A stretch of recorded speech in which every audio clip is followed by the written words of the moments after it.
How's it going? I'm going to see if I can do this without sneezing.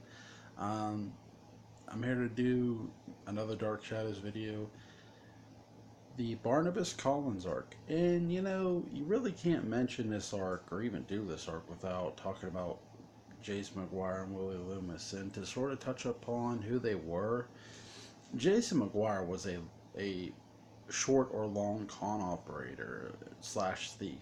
Willie Loomis was trying to work under Jason, really, his sort of apprentice. You really don't know how long they've been working together. I would say maybe a couple years, but they don't really specify how long they've been together. They've been friends a good while, maybe, like I said, a couple years. So, and their motto is share alike. But amongst thieves, how far does that go?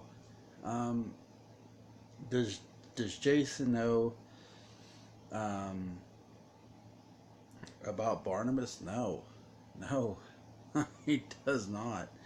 Um, he's blackmailing Liz Stoddard because of the locked basement in the room, and really,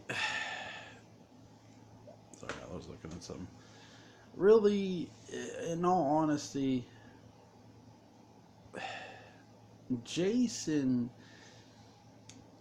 he lied to Liz. That's all there is to this.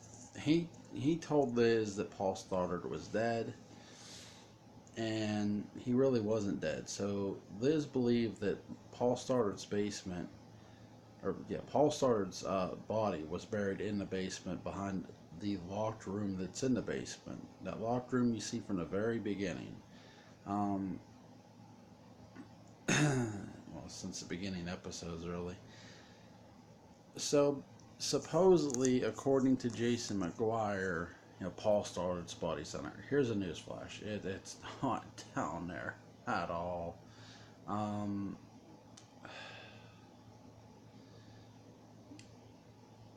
I don't know why, you know, Jason felt he was going to get away with this, but he did. It's really interesting because Paul Stoddard, you know less about Paul Stoddard than you ever will. Like he's probably he's a very interesting character, but you don't know a ton about him, and that's sort of the interesting aspect of this all, that you don't know much about Paul Stoddard. Here's Jason McGuire. He's coming to blackmail Liz because Liz has kept herself sort of prisoner in her own home, thinking she killed her husband. And Jason's coming to blackmail her some more because he's run out of money. Who else can he go to? Um, Another little interesting tidbit of this is, you know, Willie Loomis. He's played by two different actors, James Hall and John Carlin. Now, here's what's interesting. When Willie Loomis first starts inquiring about the family portraits, now remember David shows him the portraits, and he goes, and that's Barnabas Collins, and it's actually James Hall who's still playing him. So John Carlin's character, Willie Loomis, isn't really the first to inquire. It's actually James Hall's, but so I've always found that interesting that we all sort of have, oh well, John Carlin, because really we remember John more because of the way he did Willie afterwards, and I'm going to get into that too. I sort of touched upon that in the character retrospective of Willie and Jason. Um, I feel Jason was trying to teach Willie, but again, we don't know how long they've been together, and we don't know how many potential cons Willie has cost Jason. And I think Collinsport, I've said this, was the straw that broke the camel's back.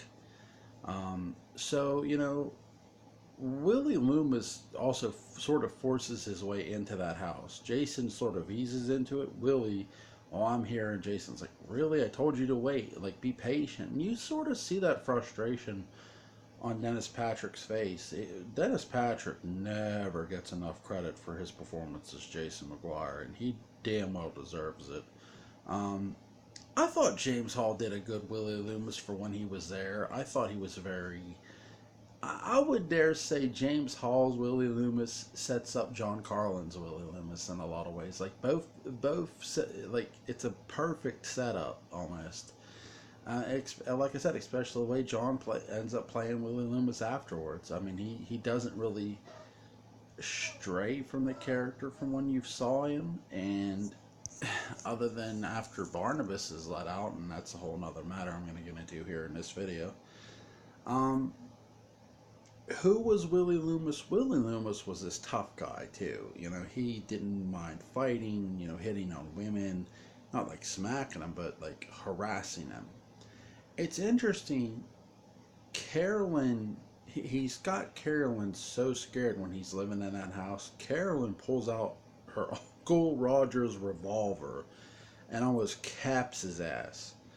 I'm talking, she has that gun to his face. And I'm like, damn, this girl's gonna shoot his ass. And I thought that at first. When I first ever watched this, I'm like, she's gonna shoot him. She doesn't, thank God. But, and that's actually still James Hall playing that character. So he did a good job. Here's where things start to turn. There's a bar sequence, and this is when John Carlin first takes over. And there's a fight sequence between Burke Devlin and Willie Loomis, and that's where you first see John Carlin start to play Willie Loomis. There's a fist fight. Now, does the fist fight change Willie Loomis? Nope, not at all. If anything, he wants his money now. He just, he's basically also being forced out of the house by Liz because, again, he's got Carolyn so creeped out, and Jason's not fed up with him. He's just upset of how he's played the situation so far. He's getting fed up with him, though. That's the thing, too. He still cares for him somewhat. So, there's an arrangement made with Jason McGuire and Liz Stoddard to give Willie Loomis $500 to leave town, basically. And Liz gets the money. She hands it to Jason in an envelope, and I really enjoyed the chemistry between Joe Bennett and Dennis Patrick too. They were just terrific together. It just seems like no matter who they put with Joan, they always found good dancing partners with her. Like Louis Edmonds was great. Dennis Patrick was really, really good and pretty great too. They just always seem to find actors and actresses who had great chemistry and could have great scenes together, especially in DS. Even in the Revival too. I felt the Revival had that as well. But here in the original, what you have is, okay, he's going to give him the money. Well, lo and behold, he just disappears. And Jason sort of doesn't well, okay, what the hell? Here's the thing. Jason knows Willie knew he was going to give him some money. So he's sort of suspicious. Like, why'd this dude leave? And I think it's Victoria who tells him she saw him leave. He was carrying something. What was he carrying? His bags? And Jason checks. No, his bags are still in his room. And Liz starts wondering if she thinks he might have stole something. All the research that Willie did into the, Collins family, did it lead him to Barnabas? Look, it didn't say in the Collins family history book there's a vampire buried in the goddamn mausoleum. It damn sure didn't say that. He was looking into the legend about Barnabas's mother, Naomi Collins. Now, Naomi was supposedly given jewels by a pirate in the late 16th century. And this pirate gave her this money, these jewels, and she was apparently buried with them. So Willie isn't even going into the mausoleum because of Barnabas.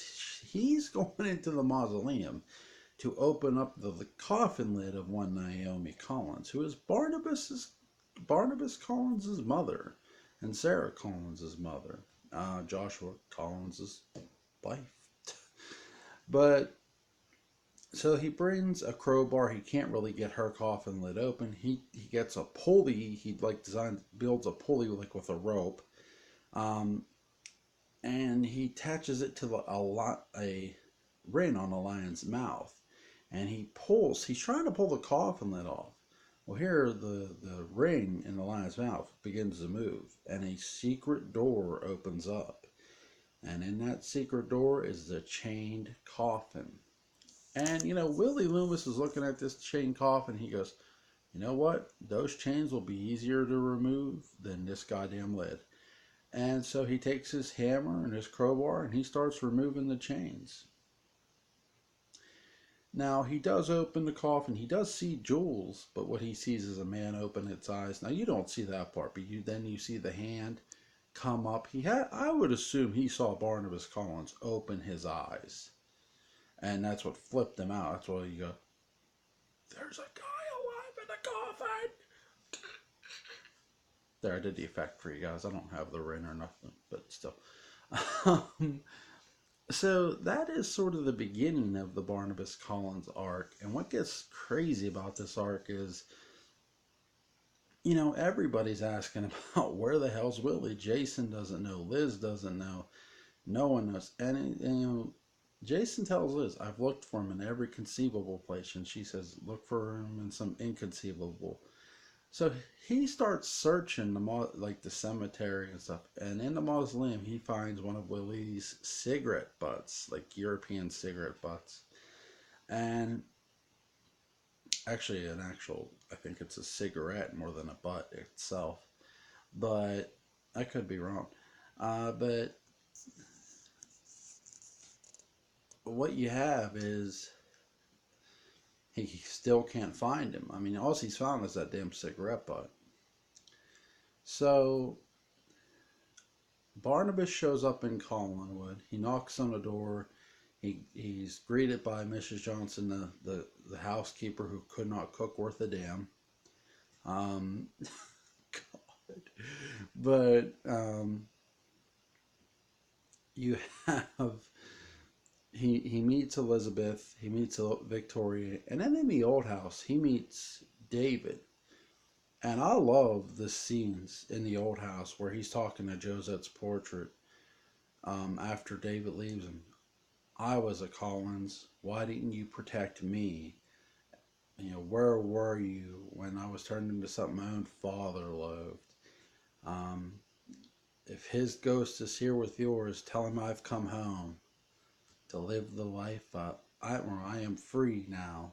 I've come home to live the life I never had, whatever that turns out to be." And it's a hell of a line by Fred, and he delivers it so well. And just his face and his passion deliver it too. Um, you know, some people have made the comparisons with Barnabas and Dracula. I don't, simply because where Bela Lugosi's Dracula was pure terror emotion, Fred's was just pure honest emotion and honest with what he was trying to be. He knew he was condemned to this life of damnation being a vampire, but he did want to live life. He didn't necessarily want to destroy it. Destroy it wasn't something he wanted to do. Now that leads into a controversial moment, and that's the kidnapping of Maggie Evans, and it is Barnabas Collins who kidnaps her. Remember, Maggie Evans played the ghost of Josette, and that goes into this. Maggie does look like Josette, so Barnabas doesn't see her as Maggie. He sees her as Josette. So he does kidnap her. Again, this is after some animals have been attacked and drained of their blood, so people are starting to grow suspicious. Or not suspicious of Barnabas, but wary of some shit's going on. Not necessarily they're suspicious of Barnabas, they're just freaked out by the events. Also, there have been some attacks on people in town.